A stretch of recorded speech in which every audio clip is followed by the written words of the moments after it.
all these questions, you can now proceed. You can proceed to purchase the what? The software. Then finally, the next thing you need to do is how to implement it. Then, how do you conduct implementation method? You don't just throw something on people. You need to like do a pre-implementation plan. How do you want to do the implementation? This is what people have been using before. This is what you want them to be using. What are the steps? What are the approaches? Then you need to have a pre-implementation plan. Identify issues that may come up during the implementation, like how long will it take people to get used to the new software? What are the training that people need to have? Then the risks. How are we sure we're not going to lose our data that we already have on ground? Then change management. Change management is there are some people that we are actually going to oppose that new software you're bringing in. Maybe because of the loss of job, maybe because of steady state influx, because they are already convenient with their current position. They don't want to shift level. Then how long will it take you to implement that software? Maybe it is 3 weeks, 4 weeks, 1 month. Within that period, how do people work? How do you ensure you didn't lose your data completely? How, within that period, what period will training happen? How long will the training take place? When you have all this implementation plan in place and you already have your risk management, your risk assessment, and your risk management in place, then you can go on for the implementation. And during the implementation period, after you've already implemented, what do? You involve continuous process monitoring and tracking. You keep monitoring the performance of that new system that you put in place. Is it yielding the desired result that you want? Is it giving you the desired result? What are the challenges that people are facing? How are you helping them to mitigate that challenge? How are you helping them to like resolve that challenge? Somebody said, oh, I don't understand this. What do? How do you get it done? Then don't forget, continuous training must keep being in place. You keep continuing to train people, you don't stop training people, and you continue. Quality assurance conducted on the input. When you put on the input, you need to conduct quality assurance. Is this giving you the output that you expect? Is the input yielding the right output? Then, don't forget, management of change. You need to keep communicating the positive side of that system to your team. Continue promoting the system value to staff. That is very, very key. You train, you continue to train, and you never stop training. Then communicating. You must continue to communicate. And when you're communicating, keep communicating the positive aspect of what? System. Then don't forget, let people all see the reason why that system is being put in place. That out of many alternatives, this is what you have considered the best for this entire organization. The bottom line here is that the facility management system aren't just about the software. Every staff should be made to see the value of the system, and hence an organization should put everything in place to ensure the system is used effectively. Otherwise, you might eventually waste money procuring that system, and that system is not doing anything. Then I said CMMS is just like a son under perfect, under your computerized maintenance management system. Your computerized maintenance management system is just like a son to computer-aided facility management system. Then, what are the benefits of your CMMS? Effective planning and scheduling of your preventive maintenance. With your CMMS, you can do what we refer to as work management system. You don't need to start doing paperwork that you generate a work request, you take the work request to the supervisor approves it, and it becomes a work order. The work order goes to your head of maintenance sign it, it goes to the storekeeper issues the spare part, it comes back to the maintenance planner, the planner plan the work, the scheduler schedule when the preventive maintenance will be carried out. These are all paperwork, but with your CMMS, within a span of 10-20 minutes, you can get your approval ready, and you can easily schedule your maintenance activity. And what it helps you to manage your maintenance work efficiently. Then help you to what? Manage your spare part. You don't use spare parts expediting. You don't overstock your spare part, and you don't understock your spare part. Then it also helps you to eliminate paperwork. and it enhances productivity because of the fact that you can plan your maintenance time, you can plan your maintenance activity on time, and you can schedule your maintenance activity at time. You maximize what is referred to as availability in terms of your equipment. Then it also helps you to reduce downtime. You do lesser of reactive maintenance. Then it helps you to keep finger on the pulse of your organization, ensure compliance with what regulatory standard. It increases productivity. Then it also helps you to increase the lifespan of your asset. Then you have lesser downtime because you can plan your maintenance activity ahead of your breakdown. When you want to implement your CMMS, the first thing is for you to get the management approval first. Once management give you the go ahead approval to implement your CMMS, you define requirements including the goal, expectation, hardware, and timeline. Gather the list of assets that will go into that CMMS software. Document all your planned preventive maintenance, reactive maintenance, proactive maintenance, and predictive maintenance. Select the type of CMMS that is going to suit your needs. Not that your friend company is using a CMMS and you should also go for that same CMMS. Please no. Then import data. You have your existing data, you have to import it and import it into the new CMMS. Then add user and user group to the CMMS. What are the level to which your technician can log in and enter some information? What are the level to which a supervisor can log in? What are the level to which a maintenance personnel can log in? And what are the level to which an IT guy can log in and have access to some information? You have to put a barrier, a stop gap to which each person have an access to on the software. Add your asset to the CMMS, add schedule maintenance and set triggers, go live, continuous improvement means area where you see gap, you can come back to come and improve on it. Then when you want to implement your CMMS, you have to plan it ahead, then import your data from the analog to the digital. Core configuration are done by your IT guys. Teach your IT, input all the necessary assets into the CMMS. Then they design the process.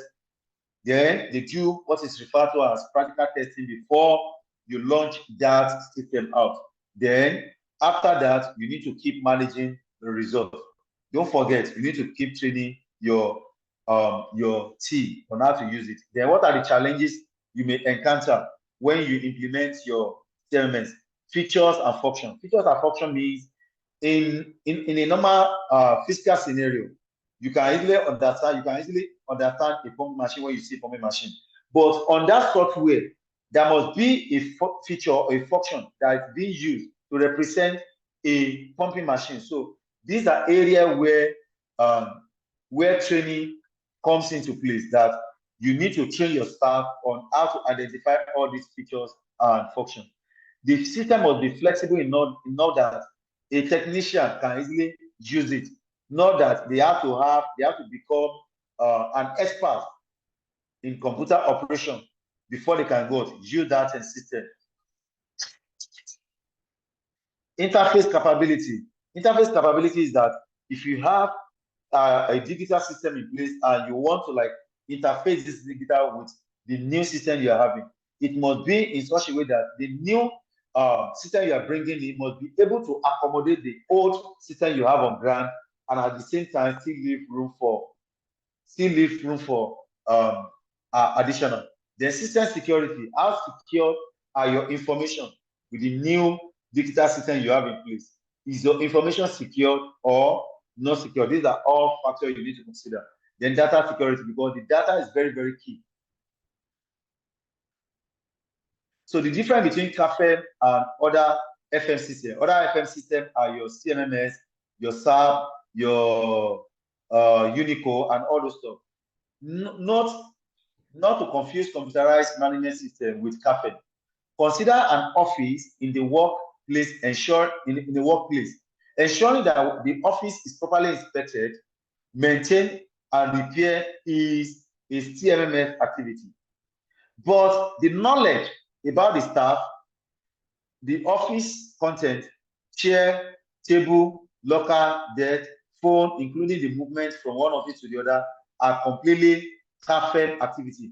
CAFM activity are having its way in the HR department now, that when you are coming into the office, you clock in and you clock out. These are all CAFM related software. So life cycle costing of an asset. I've told us what a life cycle of an asset is.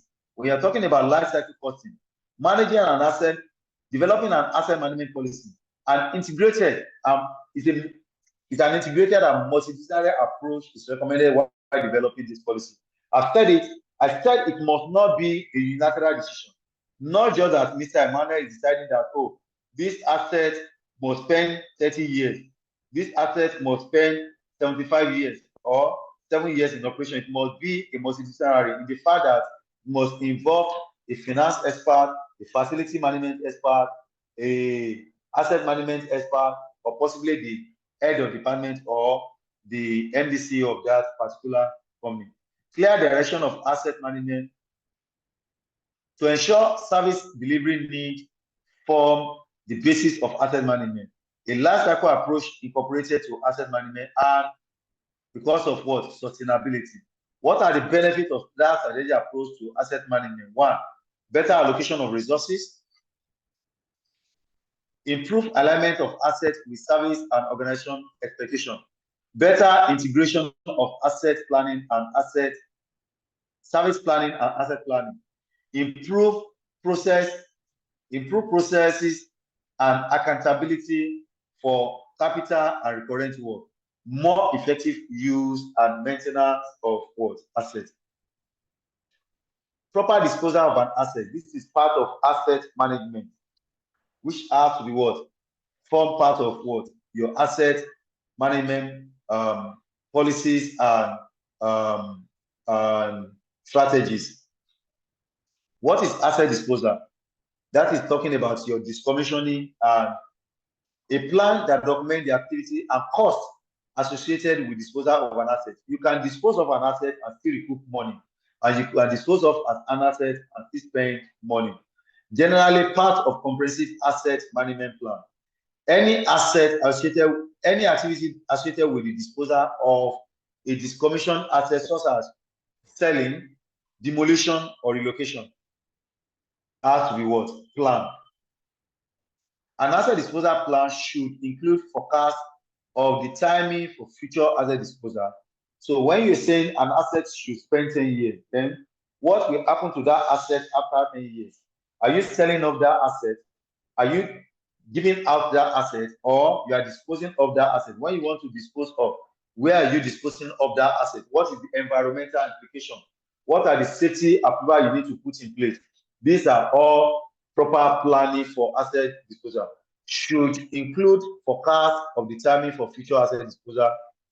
It must include the cash flow forecast, identifying income, that is the money you have to recoup back into the business, or expenditure, your money you are going to spend out associated with asset disposal. Time asset disposal to ensure that replacement assets are operational. At least you need to plan and ensure that the replaced asset is operational and is what? Is in use and is still serving the purpose. Then, two, the new asset must be able to absorb the workload of the decommissioned asset. Just like you have a 100 kV generator before and you are buying a new one to replace it, you can go for a 100 kV as well, or you decide to go for maybe a 125 kV generator at the same time. But you mustn't replace an asset with something lower than the initial one that have been decommissioned, so that users are not inconvenienced needlessly. Asset disposal plan is an important component of a sound asset management plan. Since disposal cost can be as much as 5% of the full life cycle cost of an asset. So replacement of an asset, what is replacement cost of value? The amount to pay to replace an asset at the present time according to its current worth. Understanding asset replacement cost, a certain asset approach at the end of their useful life, which include expenditure, money that need to be spent to replace the assets, or money that you need to like expend to get insurance coverage, or to get safety approval, or to get legal approval before you can dispose of or decommission the assets and replace the assets with another one. Asset tracking and non-management system, asset tracking system speed up audit tasks and conduct asset tracking system in return. It will enable more efficiency in planning. It also enables scheduling of necessary maintenance and service for equipment at appropriate set time. When you are setting up asset tracking system, you have to consider the following. How many assets do you need to track? Then don't forget, you need to determine what exactly is an asset. Then with that, you will be able to determine how many assets do you need to track, what type of assets are you tracking, where are the assets located, how many locations do you have, what are the assets already labeled, are you using digital or analog tracking system, do you need real-time upgrade, or can batch collection be used, what type of reporting will you need from the system? These are all what you need to like discuss or consider before venturing into asset monitoring system, either digitally or analog. And this brings us to the end of asset management system. So I'm going to leave room for question and answer for the rest for the next few minutes, please. These are assessments. Any question you want to ask, please, it must not be in line or in tune with this assessment. The assessment is for you to, when you get back home tonight, get this done, link up with Baraka. Baraka will tell you the process of submitting this assignment. So raise up your hand for your question. I'll call on you. You unmute your speaker, then you can ask your question. Thank you very much. Questions, please. Thank you, sir. Mr. Tijani, please go ahead. Yeah, so much like the presentation and the models that you have covered for today. Thank you so much for the time. You're much welcome, sir. However, when you were listing those assets and those acronyms or the labelings, supposing one is in a firm where they already have their modus of operandi, the methods they have been using, and one wants to like make a change, and the team or the management is like the method is a good thing for them instead of introducing another one. What can one do? That is one. Secondly is if one is given an opportunity of managing an asset, and from all what has been indicated, if the edge of the institution is not in tune with, let's say, all these facility issues or the asset issues, or to what extent can one use to convince the person to actually fall in line to improve the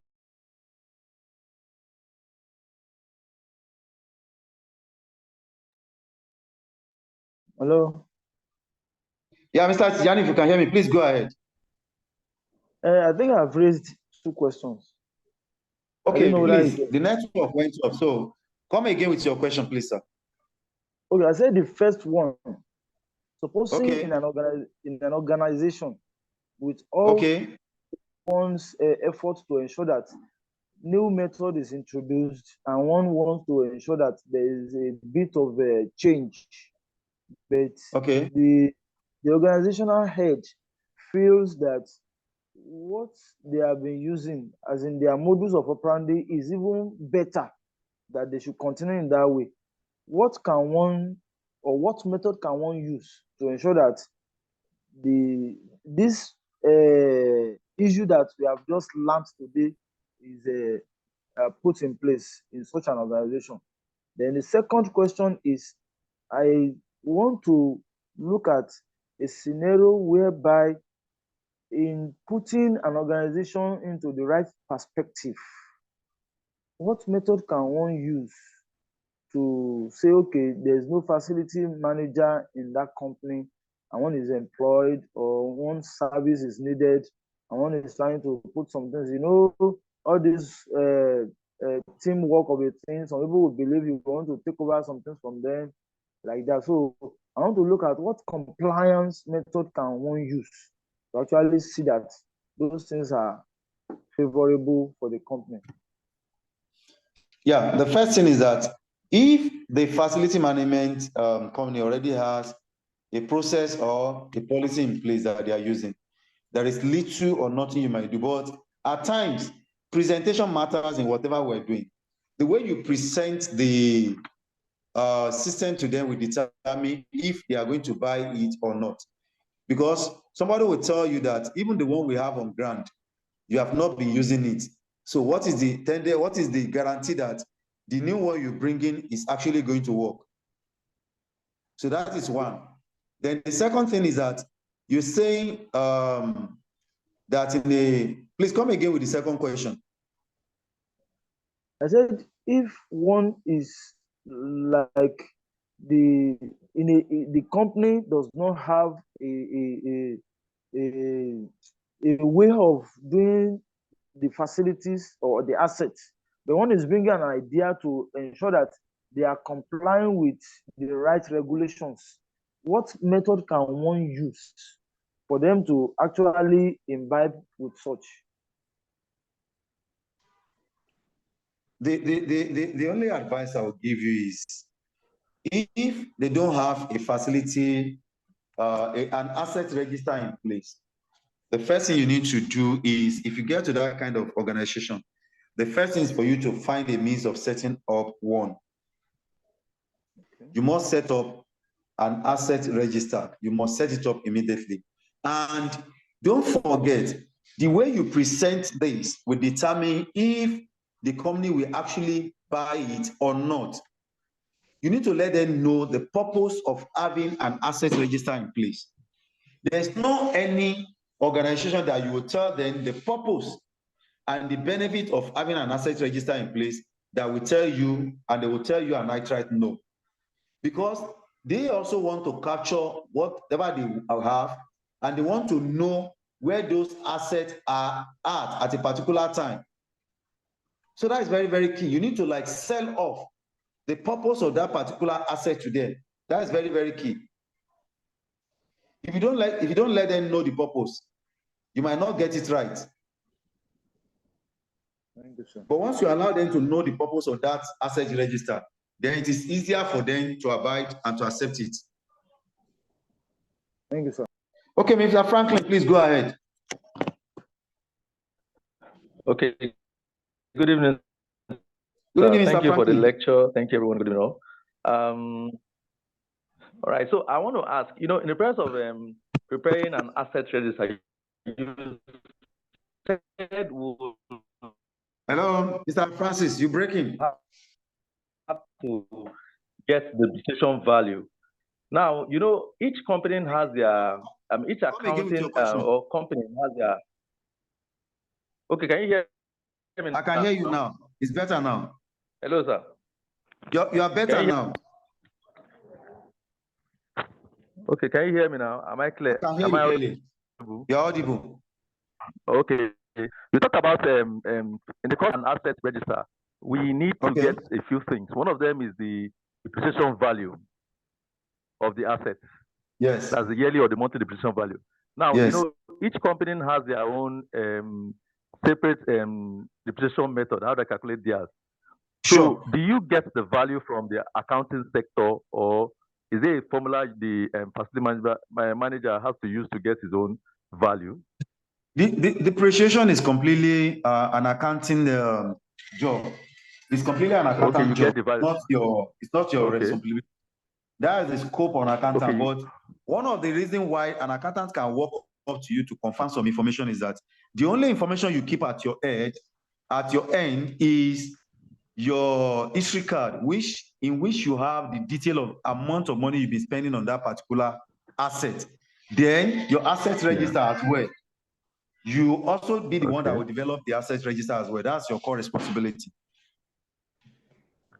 Okay. Yeah. All right. So my question exactly is that the account person will give you, will have to give you their depreciation value, the value that they use to depreciate the machinery in question. You don't work with their depreciation value. You have nothing to do with their depreciation value. It's completely for them. But the area where you support them is when you want to determine when you want to assign an estimated useful year to an asset. Exactly. Yeah. For instance, let me take a pumping machine for an example. Okay. If a finance person can ask you, how many years do you think this pumping machine will last? And that's why when we're having that class, we said it's a multidisciplinary activity, not that an accountant will just say, this particular pumping machine will last us for 10 years. But the accountant take your facility expertise, your experience that, okay, Mr. How long can this pumping machine last us? You say, okay, based on experience, this pumping machine can only last for 5 years. Then the two of you agree on time. So it is not left for the accountant to go back to use the cost of procuring the pumping machine, the cost of installation, all accumulated together to use it to calculate the depreciation value of that pumping machine, and we spread that amount over a 5 years estimated period that had already been agreed for that pumping machine. And if you eventually agree on 8 years, he's going to use the exact 8 years for the depreciation value. So on a monthly basis, that is going to form his trial balance when he's sending his accounting detail to the MDCO. But he can walk up to you at any time and say, okay, how much have we spent on this asset? He can also use that one to decide that, alongside with you, that, okay, let's replace this asset. You can use the information on your registry card, the amount of money you are incurring, ensuring the availability of that particular asset day in, day out. Maybe the money you spend on painting, your cash flow, and every other thing. Okay. Thank you. Okay, sir. Okay. Madam Nkechi, please go ahead. I think I have Mr. Kamal Ibrahim. Let me call on Mr. Kamal Ibrahim before me, Madam Nkechi. Yeah, Mr. Ibrahim, go ahead. Okay, good evening, sir. Good evening, Mr. Ibrahim. Yes. My question is, if you inherit some assets, okay, but the assets, despite that you have asset register, but the assets are not physically available, and you don't have access to delete the asset from the asset register. You know, due to company policy, there are some companies that maybe, just like what you said, regarding asset managers and facility managers, you know, they divided the asset into two, whereby asset managers manage some, while the facility manager manage some assets. In such case, what method can someone use to reduce the assets on the list, the assets that are not available? Is there any protocol or any policy that we can put in place so that the asset will not keep on occurring on the list? The first thing you need to do is to carry out asset auditing. Okay. It is only when you audit the asset, you can't just sit down in the office and say the asset is not available. It is only when you audit and you compare even after audit, and it is shown, the report has been sent that, oh, these assets are not available. And there are some assets also, just like what the previous person asked, saying that the depreciation value, there are some assets that the depreciation value are not there, are not attached to the asset. Do you understand? Of which the asset, no, there's no how you have an asset that you know, there's no how you have an asset that depreciation will not attach to it, unless the depreciation is already zero. No, that is only when the book value is saying zero. Hello, sir. You know, the man asks a question that, is it possible for financial facility managers to determine the distribution value on asset? You said no, that it is for accounting department. It is not in the just scope of a facility manager to determine the depreciation value of an asset. But what if accounting is not giving the actual value for the depreciation value for assets. It is the complete responsibility of a finance personnel to calculate the depreciation value of an asset. The only area where you can provide support is to determine the number of years you can assign to that asset. It is the number of the year that you agree you are going to assign to that asset as the estimated life cycle period that the account officer will now use to calculate the depreciation value that they will be deducting on that particular asset on a monthly basis. Now, the first thing you need to do for you to determine if an asset is not available within your among all your assets is to conduct an asset audit.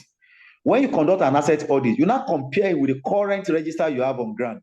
Then with that, you'll be able to deduce these are the list of the assets that are not available and they are still occurring in our register. Present to the finance personnel, let him work on it.